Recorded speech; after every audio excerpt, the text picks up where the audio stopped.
नमस्कार दोस्तों, मैं राणा चंदन स्टडी अफेयर्स के यूट्यूब चैनल पे आप सभी का एक बार फिर से स्वागत करता हूं। दोस्तों, आधुनिक भारत का इतिहास इस श्रृंखला के क्रम में अभी तक हम लोगों ने यूरोपीय कंपनियों के आगमन और आंग्ल फ्रांसीसी युद्ध यानी कर्नाटक का युद्ध, कर्नाटक में हुए तीनों युद्ध, इन दो अध्यायों को पूरे कंसेप्ट को प्रश्नोत्तर और उसकी व्याख्या के माध्यम से समझ लिया है। आज आधुनिक भारत के इसी क्रम को आगे बढ़ाते हुए हम लोग 18वीं शताब्दी में हुए नवीन राज्यों के उदय इस टॉपिक को कवर करेंगे, जिसके तहत हैदराबाद के निज़ाम, अवध के नवाब, बंगाल के नवाब, मैसूर, कर्नाटक, सिख और मराठाओं के उदय और फिर विभिन्न लड़ाइयों जैसे प्लासी, बक्सर, इलाहाबाद की संधि इत्यादि के द्वारा अंग्रेजों ने कैसे एक एक करके सभी राज्यों को पराजित करके भारत में अपने साम्राज्य का विस्तार किया, इस पूरे टॉपिक को कवर करेंगे। ठीक है दोस्तों, तो इस क्रम में हम लोग आज नवीन राज्यों के उदय के क्रम में सबसे पहले अवध के निज़ाम, इससे अवध के निज़ाम आज के क्लास में अवध के निज़ाम और अवध के नवाब और हैदराबाद के निज़ाम, इस टॉपिक को कवर करेंगे और प्रश्नोत्तर को भी देखेंगे और व्याख्या के माध्यम से समझेंगे। पहले हम लोग मैप पे देख लेते हैं कि अवध है कहाँ। अवध, ये अवध जो वर्तमान का जो यूपी का जो क्षेत्र है, इलाहाबाद, लखनऊ, ठीक है, बनारस, ये सब उस समय अवध के अंतर्गत आता था। और हैदराबाद के निज़ाम, ये पूरा क्षेत्र दक्कन का जो क्षेत्र है, ये हैदराबाद का निज़ाम के अंतर्गत आता था। दूसरे मैप के माध्यम से हम लोग देखते हैं उस समय भारत 18वीं शताब्दी, जो कि एक संक्रमणकालीन दौर था, यानी उत्तर मुगल काल, जो कि औरंगजेब के बाद मुगल साम्राज्य जर्जर हो चुका था और सारे जो दक्कन के राज्य थे वो अपने आप को स्वतंत्र घोषित कर रहे थे। तो उस समय का ये मैप है दोस्तों, एक सेकेंड, यहाँ पे आप देख सकते हैं मराठा, फिर इधर में आपको निज़ाम मिल जाएंगे, यहाँ पे आपको कर्नाटक, फिर इधर में मैसूर। तो धीरे धीरे सारे राज्य अपने आप को स्वतंत्र घोषित कर रहे थे और उसी क्रम में दूसरी ओर जो यूरोपीय थे, खासकर फ्रांसीसी और अंग्रेज, ये दोनों अपने शक्ति का विस्तार कर रहे थे। ठीक है, तो इन सभी के बीच एक ज़बरदस्त युद्ध का माहौल छिड़ा हुआ था। उस टॉपिक को आज हम लोग कवर करेंगे और देखेंगे। सबसे पहले हम लोग देख लेते हैं 18वीं शताब्दी के नए स्वतंत्र राज्य और उसके संस्थापक कौन कौन से। तो अवध, इनके संस्थापक कौन थे? सआदत खान, जिन्हें बुरहानुल मुल्क भी कहा जाता था। कब? तो 1739 में। पूरी तरह स्वतंत्र तो ये हो गए थे, अपने आप को स्वतंत्र मान लिए थे 1722 ईस्वी में, लेकिन 1739 आते आते इन्होंने मुग़ल बादशाह से पूरी तरह अपना कॉन्टैक्ट ख़त्म कर लिया। दूसरे थे हैदराबाद के निज़ाम, जिनके संस्थापक थे चिनकिलिच खां, जिन्हें निज़ामुल मुल्क की संज्ञा उपाधि दी गई थी। इन्होंने स्वतंत्र हैदराबाद की स्थापना कब की? तो 1724 ईस्वी में। ये सभी मुग़ल साम्राज्य से ही टूट के अपने आप को नवीन स्वतंत्र राज्य घोषित कर रहे थे। नेक्स्ट है रुहेलखंड, इनके संस्थापक कौन थे? तो बीर दाऊद एवं अली मोहम्मद खान। कब? तो 1714। बंगाल, मुर्शीद कुली खां 1713। कर्नाटक, सादतुल्ला खां 1717। मैसूर, हैदर अली 1761। और भरतपुर, जो कि एक जाट राज था, इसके संस्थापक कौन थे? तो चूड़ामन एवं बदन सिंह। कब? तो 1700 ईस्वी में। ठीक है, तो आज हम लोग अवध और हैदराबाद, इससे संबंधित प्रश्नोत्तर को समझेंगे और फिर व्याख्या के माध्यम से पिछले क्लास की तरह ही हम लोग पूरे कंसेप्ट को क्लियर करेंगे। ठीक है, तो पहले क्वेश्चन को हम लोग देखते हैं। 18वीं शताब्दी में अवध के स्वायत्त राज्य का संस्थापक कौन था? ऑप्शन है आपके सामने, सआदत खान, चिनकिलिच खां, मुर्शीद कुली खां और ऑप्शन डी है सादतुल्ला खां। तो आपने अभी चार्ट देखा था, तो ऑप्शन ए होगा उत्तर इसका, सआदत खान। अवध के स्वायत्त राज्य का संस्थापक सआदत खान, जिन्हें बुरहानुल मुल्क भी कहा जाता था, को माना जाता है। उसने 1722 ईस्वी में अवध का सूबेदार बनाया गया। उसे 1722 ईस्वी में अवध का सूबेदार बनाया गया। कालांतर में उसने स्वायत्त राज्य करना प्रारंभ कर दिया, फिर अपना स्वायत्त हो गया। पहले तो उसे बनाया गया था सूबेदार, जबकि चिनकिलिच खां ने 1724 ईस्वी में हैदराबाद को स्वायत्त राज, मुर्शीद कुली खान ने बंगाल को 1713 में स्वतंत्र राज तथा सादुतुल्ला खान ने कर्नाटक में 1717 ईस्वी में स्वायत्त राज की स्थापना की। ठीक है, नेक्स्ट क्वेश्चन हम लोग देखते हैं। सआदत खान यानी बुरहानुल मुल्क ने अपने नौ स्वतंत्र राज अवध की राजधानी कहाँ बनाई थी? ऑप्शन है आपके सामने बनारस, पाटलिपुत्र, मुर्शिदाबाद, फैजाबाद। तो इसका सही उत्तर होगा ऑप्शन डी, फैजाबाद। सआदत खान ने अपने 9 स्वतंत्र राज्य की राजधानी फैजाबाद बनाया। आज भी फैजाबाद है, जिसे कि अब अयोध्या कर दिया गया है हाल फिलहाल में, जो कि यूपी में पड़ता है। वह मुस्लिमों में शिया था और नीसापुर के सैयद वंश से संबंधित था। कौन? सआदत खान, जिसे बुरहानुल मुल्क की उपाधि दी गई थी। नादिर शाह के आक्रमण के समय उसे मुगल बादशाह ने दिल्ली बुलाया। नादिर शाह जब आक्रमण किया था दिल्ली पर, उस समय मुगल बादशाह ने इसे बुलाया था। वह वीरता से लड़ा किंतु बंदी बना लिया गया। नादिर शाह ने जब आक्रमण किया था तो बुरहानुल मुल्क ने उस युद्ध में दिल्ली की तरफ से भाग ली थी, लेकिन उसे बंदी बना लिया गया और 1739 ईस्वी में सआदत खान ने विष खाकर आत्महत्या कर ली। तो सआदत खान कब अपनी आत्महत्या कर ली? तो 1739 ईस्वी में। ठीक है, नेक्स्ट क्वेश्चन। सआदत खान कौन था? तो सआदत खान अवध का नवाब। सआदत खान को किस मुगल बादशाह ने बुरहानुल मुल्क की उपाधि दी? तो उन्हें यह उपाधि किसने दी थी? तो ऑप्शन है आपके सामने बहादुर शाह, जहांदार शाह, फर्रुखसियर और मोहम्मद शाह। तो इसका सही उत्तर होगा ऑप्शन डी, मोहम्मद शाह। सआदत खान ने सैयद बंधुओं के विरुद्ध हुए षड्यंत्र में सम्राट का साथ दिया था। आप जब उत्तर मुगल काल पढ़ रहे होंगे तो सैयद बंधु थे, जो कि मतलब 3-4 मुगल बादशाह को तख्ता पलटने में, मतलब मुगल साम्राज्य में उस एक दौर था जब सैयद बंधुओं की काफ़ी चलती थी। तो उनकी जो गुटबाजी थी, उनका जो षड्यंत्र था, तो उसमें बुरहानुल मुल्क यानी सआदत खान ने मुगल बादशाह मोहम्मद शाह का साथ दिया था। ठीक है, जिसके फलस्वरूप मुगल बादशाह मोहम्मद शाह ने 1721 ईस्वी में 1721 ईस्वी से 1722 ईस्वी तक आगरा का गवर्नर बनाया और 7,000 के मनसब एवं बुरहानुल मुल्क की उपाधि से विभूषित किया। सआदत खान को मोहम्मद शाह ने 7,000 का मनसब दिया, बुरहानुल मुल्क की उपाधि दी किसने? तो मुगल बादशाह मोहम्मद शाह ने, और आगरा का गवर्नर भी बनाया। ठीक है, नेक्स्ट क्वेश्चन।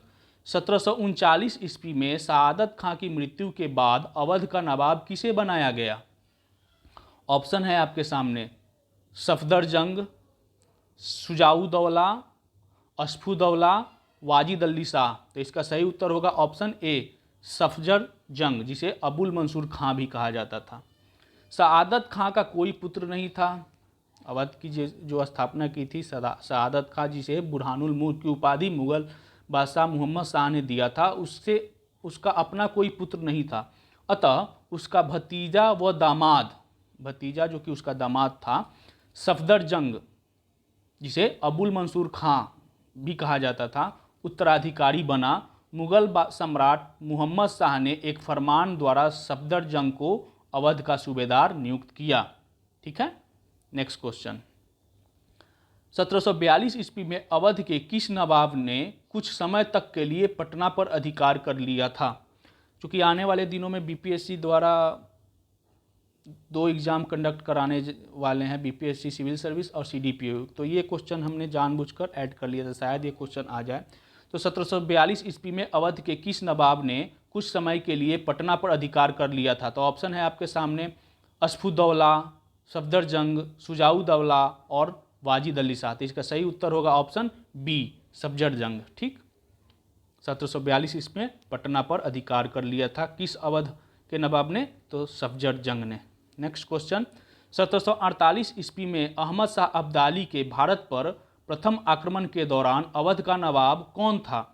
तो आपको पता होगा अहमद शाह अब्दाली ने भारत पे कई बार आक्रमण किए थे और 1761 ईस्वी का अहमद शाह अब्दाली और मराठों के बीच पानीपत का तृतीय युद्ध भी लड़ा गया था।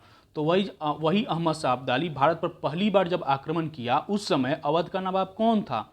ऑप्शन है आपके सामने सफदरजंग, शुजाउद्दौला, वजीर अली, वाजिद अली शाह। तो इसका सही उत्तर होगा ऑप्शन ए सफदरजंग।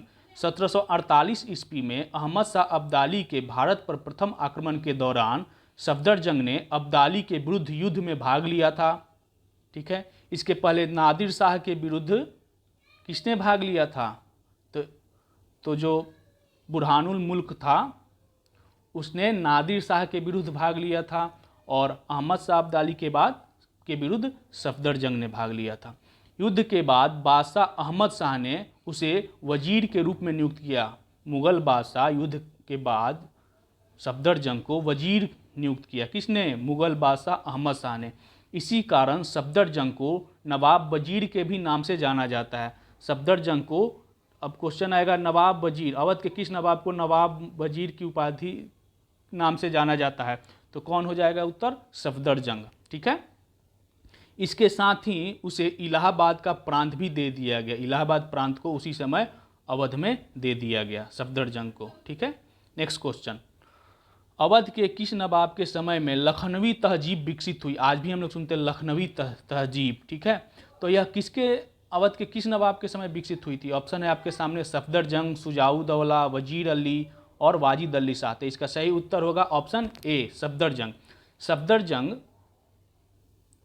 ने अपने शासन में न्याय की उचित व्यवस्था की, राज्य के ऊंचे पद योग्यता अनुसार निष्पक्षता के साथ दिए, इसमें कोई भेदभाव नहीं होता था। उसके शासन के सबसे उच्च पद पर हिंदू महाराजा नवाब राय था।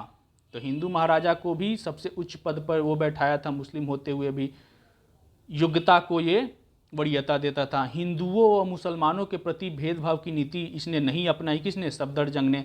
उसने कला, संस्कृति, साहित्य को बढ़ावा दिया। अवध में लखनवी तहजीब इसी के शासनकाल में विकसित हुई। किसके? सफदरजंग के। नेक्स्ट क्वेश्चन, सफदरजंग की मृत्यु के पश्चात अवध का नवाब कौन बना? ऑप्शन है आपके सामने वजीर अली, शुजाउद्दौला, असफुद्दौला, वाजिद अली शाह। तो इसका सही उत्तर होगा ऑप्शन बी शुजाउद्दौला। आपको याद होगा बक्सर के युद्ध में जो 3 सेनाएं लड़ी थी अंग्रेजों के खिलाफ, उसमें अवध के नवाब शुजाउद्दौला भी शामिल था।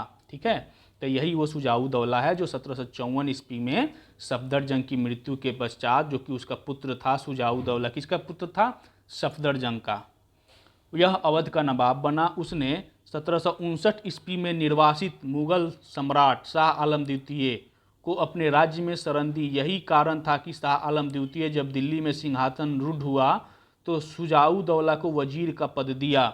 1759 ईस्वी तक निर्वासित था कौन? तो मुगल बादशाह। बाद में मराठों ने उसे दिल्ली में फिर से बैठाया। तो जब दिल्ली में फिर से मुगल बादशाह को बैठाया गया, शाह आलम द्वितीय को, तो उस समय वो निर्वासित जिंदगी जी रहा था। कहाँ? अवध के नवाब शुजाउद्दौला के पास ही। आपको याद होगा कि शाह आलम द्वितीय, मीर कासिम और शुजाउद्दौला, ये तीनों की संयुक्त सेना को बक्सर के युद्ध में अंग्रेजों ने पराजित किया था। ठीक है, नेक्स्ट क्वेश्चन हम लोग देखते हैं, अवध के नवाब शुजाउद्दौला के संबंध में निम्नलिखित कथनों पर विचार करते हुए दिए गए विकल्प से सही उत्तर चुनिए। तो आपके सामने कथन दिया गया है और नीचे विकल्प दिया गया, आपको चुनना है कि कौन से कथन सही है। 1761 ईस्वी में पानीपत के तृतीय युद्ध में शुजाउद्दौला ने मराठों के विरुद्ध अहमद शाह अब्दाली का साथ दिया था, ये कथन। नेक्स्ट कथन, उसने, किसने? तो शुजाउद्दौला ने। शुजाउद्दौला ने बंगाल के पदच्युत नवाब मीर कासिम को अपने राज्य में शरण दी थी। तो ये भी कथन सही होगा। शुजाउद्दौला ने मुगल बादशाह को भी शरण दी थी, मीर कासिम को भी शरण दी थी, जिसके परिणाम बक्सर का युद्ध हुआ। नेक्स्ट, अंग्रेजों के विरुद्ध बक्सर का युद्ध 1764 ईस्वी में भाग लिया किंतु पराजित हुआ। 1764 ईस्वी में तीनों की सेनाओं ने भाग लिया, जिसमें शुजाउद्दौला भी था और पराजित भी हुए। नेक्स्ट कथन है, 1765 ईस्वी में क्लाइव ने अवध के नवाब शुजाउद्दौला से करा और इलाहाबाद के जिले लेकर मुगल सम्राट शाह आलम द्वितीय को दे दिया। तो इलाहाबाद की संधि हुई थी 12 अगस्त और 18 अगस्त को, 2 संधि हुई थी। तो उसी के तहत क्लाइव ने शुजाउद्दौला से इलाहाबाद और करा लेकर किसको दे दिया? शाह आलम को। तो ये चारों कथन सही है, इसलिए इसका सही उत्तर होगा ऑप्शन डी। ठीक है, ऑप्शन डी। 1761 ईस्वी में पानीपत के तृतीय युद्ध में शुजाउद्दौला ने मराठों के विरुद्ध अहमद शाह अब्दाली का साथ दिया। उसने बंगाल के पदच्युत नवाब मीर कासिम को अपने राज्य में शरण दिया था। अंग्रेजों के विरुद्ध बक्सर युद्ध में 1764 ईस्वी में भाग लिया किंतु पराजित हुआ। कौन? शुजाउद्दौला। तीनों की संयुक्त सेना पराजित हुई थी। फलतः 1765 ईस्वी में क्लाइव ने अवध के नवाब शुजाउद्दौला से करा और इलाहाबाद के जिले लेकर मुगल सम्राट शाह आलम द्वितीय को दे दिया इलाहाबाद की संधि द्वारा। ठीक है, नेक्स्ट क्वेश्चन को देखते हैं हम लोग। शुजाउद्दौला के पश्चात अवध का नवाब बने आसफुद्दौला ने अपनी राजधानी फैजाबाद से स्थानांतरित कहाँ की? तो फैजाबाद किसने की थी? तो बुरहानुल मुल्क ने फैजाबाद में अपनी राजधानी बनाई थी। लेकिन जब शुजाउद्दौला के बाद आसफुद्दौला अवध का नवाब बना तो उसने अपनी राजधानी कहाँ बनाई? तो इसका सही उत्तर होगा लखनऊ। ठीक है, शुजाउद्दौला के बाद उसका पुत्र आसफुद्दौला 1775 से 1797 ईस्वी तक यह नवाब रहा। कौन? शुजाउद्दौला का पुत्र आसफुद्दौला। इसने 1775 ईस्वी में अपनी राजधानी फैजाबाद से स्थानांतरित करके कहाँ ले गई? लखनऊ। और लखनऊ में एक इमाम बाड़ा भी बनवाया। ठीक है, किसने? तो आसफुद्दौला। आसफुद्दौला कौन था? शुजाउद्दौला। तो आसफुद्दौला ने अपनी राजधानी कहाँ स्थानांतरित की? फैजाबाद से लखनऊ। ठीक है, नेक्स्ट क्वेश्चन। फैजाबाद की संधि किनके बीच हुई थी? ऑप्शन है आपके सामने। अवध के नवाब और अंग्रेजों के बीच, बंगाल के नवाब और अंग्रेजों के बीच, मराठों और अंग्रेजों के बीच, हैदराबाद के निजाम और अंग्रेजों के बीच। तो इसका सही उत्तर होगा ऑप्शन ए, अवध के नवाब और अंग्रेजों के बीच। ठीक है, अब क्या था फैजाबाद की संधि, ये हम लोग देखते हैं। 1775 ईस्वी में अवध के नवाब आसफुद्दौला और अंग्रेजों के बीच फैजाबाद की संधि हुई। ठीक है, इस संधि के अनुसार बनारस पर अंग्रेजी सर्वोच्चता स्वीकार कर ली गई। अंग्रेजों ने अवध की बेगमों की संपत्ति की सुरक्षा की गारंटी ली। बनारस पर अंग्रेज का वर्चस्व हो गया, जबकि इलाहाबाद की संधि में बनारस अवध के पास रखा गया था। आगे हम लोग देखेंगे उसको, इलाहाबाद की संधि कब हुई, कैसे हुई। अंग्रेजों ने अवध के बेगमों की संपत्ति की सुरक्षा ले ली। अब जितनी भी बेगमों की संपत्ति थी उसकी सुरक्षा की गारंटी किसने ले ली थी? अंग्रेजों ने। लेकिन 1781 ईस्वी में हेस्टिंग्स ने इस संधि का उल्लंघन करते हुए जॉन मिल्टन को अवध की बेगमों से धन वसूलने का आदेश दिया। फैजाबाद की संधि में यह था कि अंग्रेज अवध के बेगमों की संपत्ति की सुरक्षा की गारंटी लेंगे, लेकिन इसी संधि को तोड़ते हुए हेस्टिंग्स ने मिल्टन को अवध की बेगमों से धन वसूलने का आदेश दिया। बाद में जब बर्क द्वारा इंग्लैंड में हेस्टिंग्स पर महाभियोग चलाया गया तो उनमें एक कारण अवध की बेगमों के साथ दुर्व्यवहार भी था। हेस्टिंग्स के विरुद्ध, जब हेस्टिंग्स भारत का जब वायसराय था, तो जब वो ब्रिटेन गया, लंदन गया, तो उसके खिलाफ बर्क महोदय ने महाभियोग भी चलाया था। बल्कि वो महाभियोग पारित नहीं हो पाया, लेकिन बर्क ने जो आरोप लगाया था भारत में धन को लूटना, उसमें ये भी था कि अवध के बेगमों के साथ दुर्व्यवहार हेस्टिंग्स के द्वारा करवाई गई थी। ठीक है, तो फैजाबाद की संधि किनके बीच हुई थी? अवध के नवाब और अंग्रेजों के बीच। और इस संधि में क्या था? बनारस पर अंग्रेजी सर्वोच्चता स्वीकार कर ली गई। अंग्रेजों ने अवध की बेगमों के संपत्ति को सुरक्षा की गारंटी ली थी। नेक्स्ट क्वेश्चन हम लोग देखते हैं। अवध का अंतिम नवाब कौन था? ऐसे तो बहुत सारे नवाब थे, लेकिन जितने भी महत्वपूर्ण नवाब थे और उन्होंने जो भी महत्वपूर्ण घटनाएं उनके साथ हुई, उनकी हम लोग चर्चा प्रश्नोत्तर के माध्यम से कर लिए हैं। और अंतिम नवाब काफ़ी इम्पोर्टेंट होता है, इसलिए इसकी भी हम लोग चर्चा कर रहे हैं। अवध का अंतिम नवाब कौन था? नसीरुद्दीन हैदर, मोहम्मद अली शाह, अमजद अली शाह, वाजिद अली शाह। तो इसका सही उत्तर होगा वाजिद अली शाह। अवध का अंतिम नवाब वाजिद अली शाह, जो कि 1847 से 1856 ईस्वी तक था। इसी के कार्यकाल में लॉर्ड डलहौजी ने आउट्रम की रिपोर्ट, जो कि एक सरकारी रिपोर्ट थी, इसके आधार पर अवध पर कुप्रशासन का आरोप लगाकर 1856 ईस्वी में उसे अंग्रेजी साम्राज्य में मिला लिया। ठीक है, आप जब डलहौजी की जो नीति पढ़ेंगे, डॉक्ट्रिन्स ऑफ लैप्स, तो आपको ये सारी चीज़ें आगे मिलेंगी। ठीक है, तो 1856 ईस्वी में अवध को अंग्रेजी साम्राज्य में मिला लिया गया। किसके शासनकाल में? तो वाजिद अली शाह के शासन। ठीक है, नेक्स्ट क्वेश्चन हम लोग देखते हैं। अब अवध के बाद हम लोग नवाब हैदराबाद के निज़ाम के बारे में देखेंगे। हैदराबाद के स्वतंत्र राज्य का संस्थापक कौन था? जो स्वतंत्र राज्य स्थापित हुआ वो आसफ जाही वंश के नाम से जाना जाता था। तो किसने हैदराबाद के में स्वतंत्र राज्य की स्थापना की? तो ऑप्शन है आपके सामने सआदत खान, चिनकिलिच खान, मुर्शीद कुली खां, सादतुल्ला खां। तो इसका सही उत्तर होगा दोस्तों ऑप्शन बी, चिनकिलिच खां। दक्कन में हैदराबाद के स्वतंत्र राज्य का संस्थापक चिनकिलिच खां अथवा निजामुल मुल्क था। इसे चिनकिलिच खां का ही इसे आसफ जहां भी कहा जाता है, चिनकिलिच खां को आसफ जहां भी कहा जाता है, निजामुल मुल्क भी कहा जाता है। ठीक है, इसने सैयद बंधुओं के पतन में महत्वपूर्ण भूमिका निभाई थी। सैयद बंधुओं के पतन में अवध का प्रथम नवाब ने भी, और फिर जिसे बुरहानुल मुल्क कहा जाता था, और निजामुल मुल्क ने भी महत्वपूर्ण भूमिका निभाई थी। ये सब दोनों का पीरियड सेम ही है। और सैयद बंधुओं में से एक हुसैन अहली की हत्या भी करवा दी थी। ये जो निजामुल मुल्क ने हुसैन अली की हत्या भी करवाई थी। निजामुल मुल्क को मुग़ल बादशाह मोहम्मद शाह ने दक्कन का सूबेदार नियुक्त किया था। किसने? तो मोहम्मद शाह ने। वर्ष 1720 से 22 के बीच दक्कन में उसने अपनी स्थिति सुदृढ़ की तथा 1724 ईस्वी को स्वतंत्र हैदराबाद राज्य की स्थापना की। दक्कन का सूबेदार नियुक्त किया मुग़ल बादशाह मोहम्मद शाह ने, और धीरे धीरे करके 2 वर्षों के 1720 से 24 के बीच में उसने अपनी स्थिति को सुदृढ़ कर ली और बाद में अपने आप को स्वतंत्र घोषित कर लिया। ठीक है, आसफ जहां, चिनकिलिच खां और निजामुल मुल्क, तीनों नाम एक ही व्यक्ति के हैं। ठीक है, नेक्स्ट क्वेश्चन। चिनकिलिच खां को किस मुग़ल बादशाह ने खान और निजामुल मुल्क बहादुर फतह जंग की उपाधि प्रदान की थी? तो चिनकिलिच खां को खाना और निजामुल मुल्क की उपाधि किसने दी थी? तो ऑप्शन है आपके सामने मोहम्मद शाह ने, फर्रुखसियर ने, शाह आलम द्वितीय ने, जहांदार शाह ने। तो इसका सही उत्तर होगा ऑप्शन बी, फर्रुखसियर।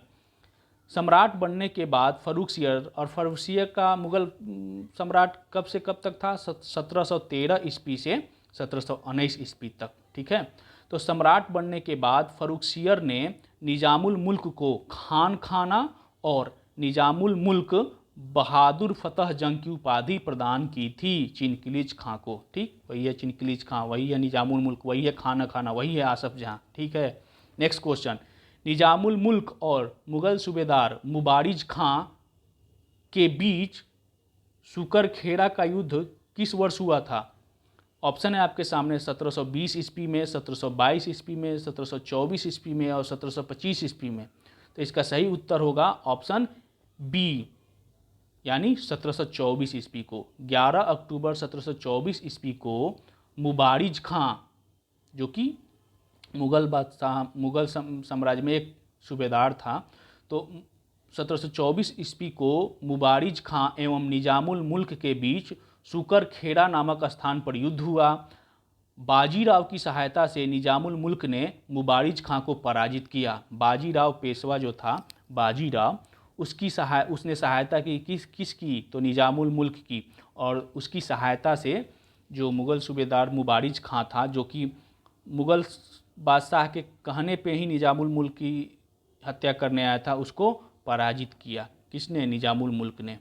कब? तो 1724 ईस्वी में। किस युद्ध में? तो सुकरखेड़ा के युद्ध में। कब हुआ था? 1724 ईस्वी में, निजामुल मुल्क और मुबारिज खां के बीच। Next question. निजामुल मुल्क ने अपनी राजधानी कहाँ बनाई? ऑप्शन है आपके सामने हैदराबाद, मैसूर हो गया यहाँ पे, यहाँ मैसूर होगा, मैसूर, कर्नाटक और तंजौर। तो इसका सही उत्तर होगा दोस्तों ऑप्शन ए, हैदराबाद। सुकरखेड़ा युद्ध के बाद निजामुल मुल्क दक्कन का स्वामी बन गया। उस युद्ध के बाद अपने आप को स्वतंत्र घोषित कर दिया था। अंत में विवश होकर सम्राट मोहम्मद शाह ने निजामुल मुल्क की स्वतंत्रता को मान्यता दे दी, अपने आप को स्वतंत्र घोषित कर दिया था। और मुग़ल बादशाह इतने कमज़ोर हो चुके थे कि उनके पास मान्यता देने के अलावा और कोई ऑप्शन नहीं था। उसे दक्कन का वायसराय नियुक्त किया गया तथा आसफ जहां की उपाधि प्रदान की गई। खाना निजामुल मुल्क की उपाधि किसने दी थी? फर्रुखसियर ने। और आसफ जहां की उपाधि किसने दी? तो 1724 ईस्वी में मोहम्मद शाह, मुगल बादशाह मोहम्मद शाह ने। निजामुल मुल्क ने 1725 ईस्वी में हैदराबाद को अपनी राजधानी बनाई। कब? तो 1725 ईस्वी में निजामुल मुल्क ने हैदराबाद को अपनी राजधानी बनाई। नेक्स्ट क्वेश्चन, किस हिंदू को निजामुल मुल्क ने अपना दीवान नियुक्त किया था? ठीक है, ऑप्शन है आपके सामने, ए महाराजा नवाब राय, दीनानाथ, अजीत सिंह, जय सिंह। तो इसका सही उत्तर होगा ऑप्शन बी, दीनानाथ। निजामुल मुल्क ने हिंदुओं के प्रति उदार नीति अपनाई तथा उसने एक हिंदू दीनानाथ को अपना दीवान बनाया। किसको? दीनानाथ को। किसने बनाया था? निजामुल मुल्क ने, जो कि हिंदू था, ये भी उदार था। और अवध के नवाब, जो प्रथम नवाब थे, वो भी काफ़ी उदार थे, वो भी हिंदू और मुस्लिमों में कोई भेदभाव नहीं करते थे। तो अवध और हैदराबाद के निजाम दोनों ने ही अवध ने भी अपने उच्च पद पर एक हिंदू दीन को जगह दी थी। नेक्स्ट क्वेश्चन है, मुंशी शिवगांव की संधि किसके किसके बीच हुई थी? हैदराबाद के निजाम और अंग्रेजों के बीच, हैदराबाद के निजाम और फ्रांसीसियों के बीच, हैदराबाद के निजाम और सिखों के बीच, हैदराबाद के निजाम और मराठों के बीच। तो इसका सही उत्तर होगा ऑप्शन डी, हैदराबाद के निजाम और मराठों के बीच। देखते हैं अब व्याख्या में। मराठा पेशवा बाजीराव ने पालखेरा नामक स्थान पर निजामुल मुल्क को पराजित किया। ये सारे लोग अपने वर्चस्व की लड़ाई लड़ रहे थे। एक तरफ जर्जर होती मुग़ल साम्राज्य थी, दूसरी तरफ थे मराठा, तीसरी तरफ थे निजामुल मुल्क निजाम, चौथी तरफ थे फ्रांसीसी, पांचवी तरफ थे अंग्रेज। ये सारे लोग अपने कूटनीति का सहारा लेते थे, कभी वो उसके पक्ष में, कभी वो उसके पक्ष में, आपस में ही ये लड़ते रहते थे। ठीक है, तो पालखेड़ा का युद्ध में पेशवा बाजीराव ने निजामुल मुल्क को पराजित किया और मार्च 1728 ईस्वी को निजामुल मुल्क एवं बाजीराव के बीच मुंशी शिवगांव की संधि हुई। किनके बीच? तो निजामुल मुल्क और बाजीराव, जो कि मराठा पेशवा था, बाजीराव के बीच मुंशी शिवगांव की संधि हुई, जिसके अंतर्गत निजामुल मुल्क ने साहू को साहू कौन था? तो मराठा का छत्रपति जो था वो साहू था उस समय, और उसका पेशवा कौन था? तो बाजीराव। तो इसके अंतर्गत क्या हुआ? निजामुल मुल्क ने साहू को दक्षिण की चौथ व सरदेशमुखी देने एवं कोल्हापुर के संभाजी, जो कि शिवाजी के वंशज ही थे, को किसी भी प्रकार का आश्रय न देने पर सहमत हो गए। इस संधि के तहत चौथ और सरदेशमुखी जो कर था वो मराठों द्वारा वसूला जाता था, और साथ ही जो दो खेमे में बट चुके थे मराठा, एक कोल्हापुर में संभाजी जो था, जो शिवाजी के ही वंशज थे, जो कि कोल्हापुर से शासन करते थे, तो उसको इस संधि के तहत निजाम ने ये संधि किया कि उनकी सहायता या उन्हें किसी प्रकार का आश्रय नहीं देंगे। ठीक है, नेक्स्ट क्वेश्चन देखते हैं, किस वर्ष निजामुल मुल्क आसफ जहां की मृत्यु हो गई? निजामुल मुल्क, खान खाना, आसफ जहां और चिनकिलिज खां, ये सारे ही नाम एक ही व्यक्ति के थे।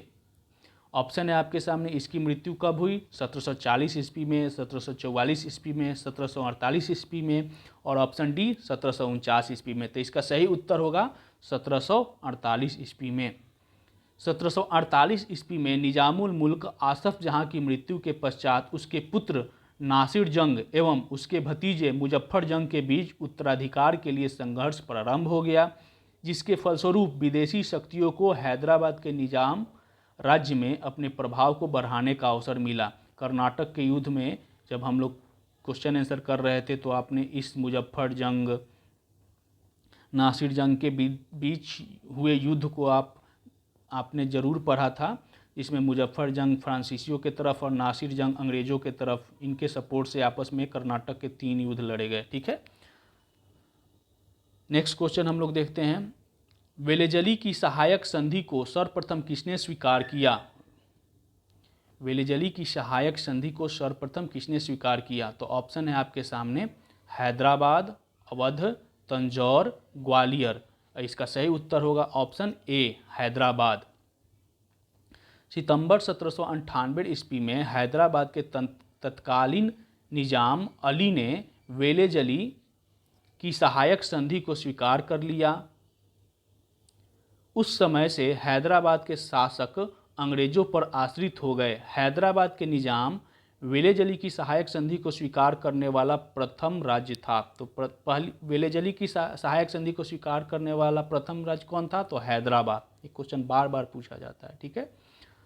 तो हैदराबाद के निजाम और अवध के नवाब, इनसे जितने भी प्रश्न बनते थे उसको हम लोगों ने देखा और फिर व्याख्या के माध्यम से हमने पूरी कोशिश की कि इस पूरे कंसेप्ट को क्लियर कर सकें। उम्मीद है कि आप सभी को हमारा ये प्रयास अच्छा लग रहा होगा। तो अगर आपको ये प्रयास अच्छा लग रहा है तो हमारे चैनल को लाइक, शेयर और सब्सक्राइब ज़रूर करिएगा। आज के लिए बस इतना ही। आगे हम लोग फिर बंगाल और मराठा ये सब करके बक्सर प्लासी के युद्ध में धीरे धीरे हम लोग आगे बढ़ेंगे इसी क्रम में। तो आज के लिए बस इतना ही। धन्यवाद दोस्तों।